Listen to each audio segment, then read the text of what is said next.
Hello, salespeople. Emily Jeppes, and I have a fun one for you today. We're going to talk about how we use our voice throughout a sales call and/or the sales process, and how it should change a little bit depending upon what part of the sales conversation we're in. So let's get to it.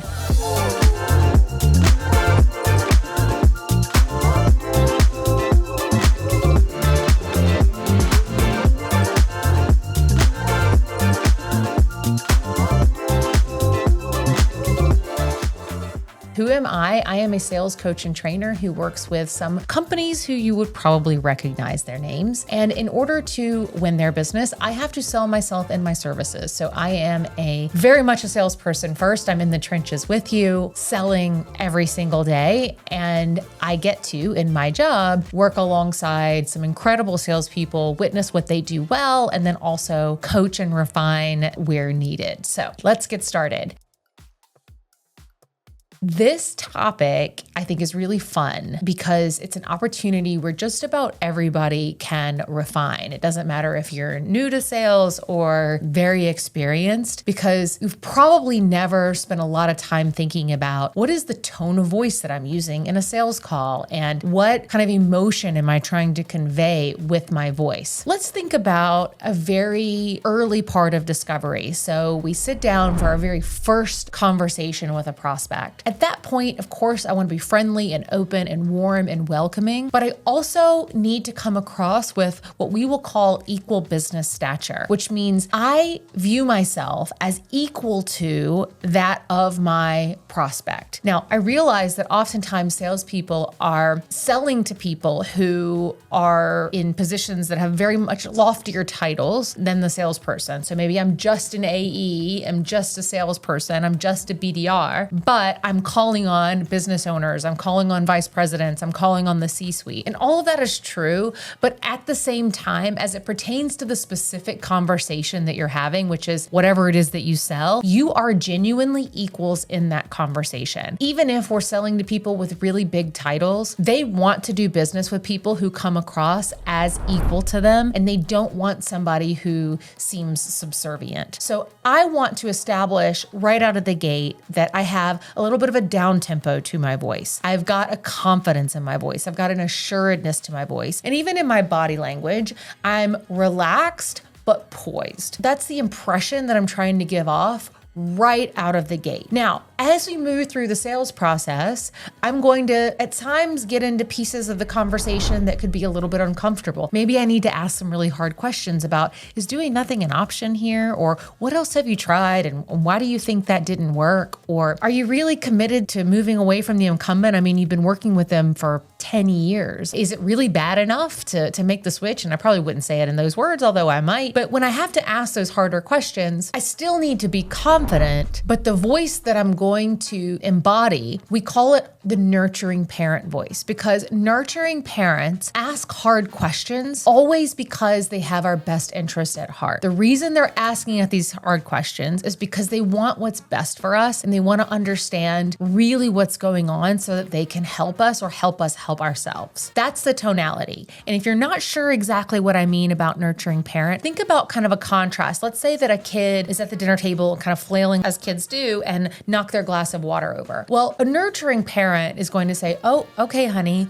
what did we just learn, right? I'll help you clean this up, but go ahead and get the paper towels. We'll work on this together, right? And they're going to tell us that we screwed up, but also coming from a place of, I care about you very much, and it's my job to help you learn that you need to sit more still and be aware of where your body is in space, and that's part of my job as your parent, but also I love you very much, and we're going to work through this together, right? That's kind of a nurturing parent position. That's the voice that we're trying to take when we're asking hard questions about particularly the pain that they've got going on, whether or not they're willing to move away from the incumbent, etc. Sometimes I need to transition into more of a very authoritative voice. That's where I'm in a part of a sales process where I need to really grab the reins and control the process and say, here's what we're doing next. And so my tonality might shift from that nurturing parent, which tends to be a little bit softer, a little bit more down tempo, a little bit of a lower tone of voice,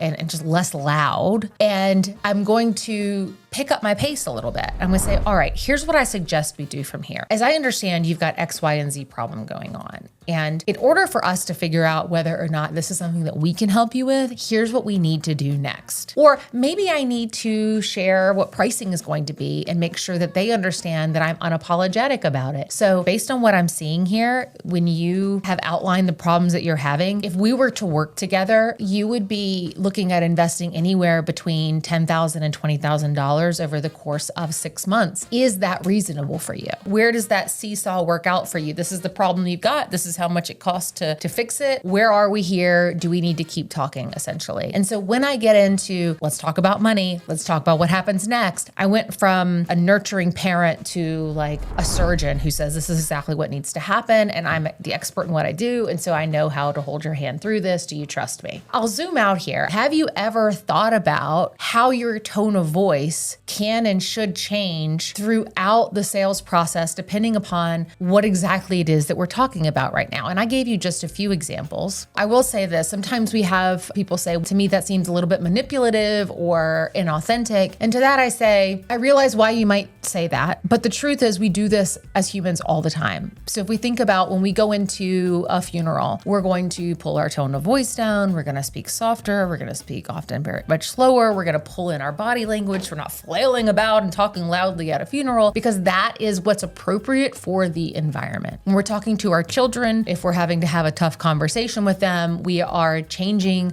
our tone of voice and our overall vibe about how we're coming across for that environment. If we have to speak on a stage or give a presentation, we're sort of adapting our tone of voice and our posturing for that as well. So this is something that we as humans do very naturally all the time. But what I'm asking you to do is, in a sales call, could you get more intentional and conscious about how you're using your voice to navigate the sales process in a way that allows both you and the prospect to come to a conclusion together? Is there a reason for us to keep talking? Do we need to keep exploring this together, or should we just call it? And that is part of the art of sales. If you found this helpful, please make sure that you both like and subscribe. If you have something that you want me to cover in my channel, let me know what it is and I will do my best. Remember, the world's best salespeople are not automatically born with the skills that they have. They have been very well trained, and I train them. Good selling.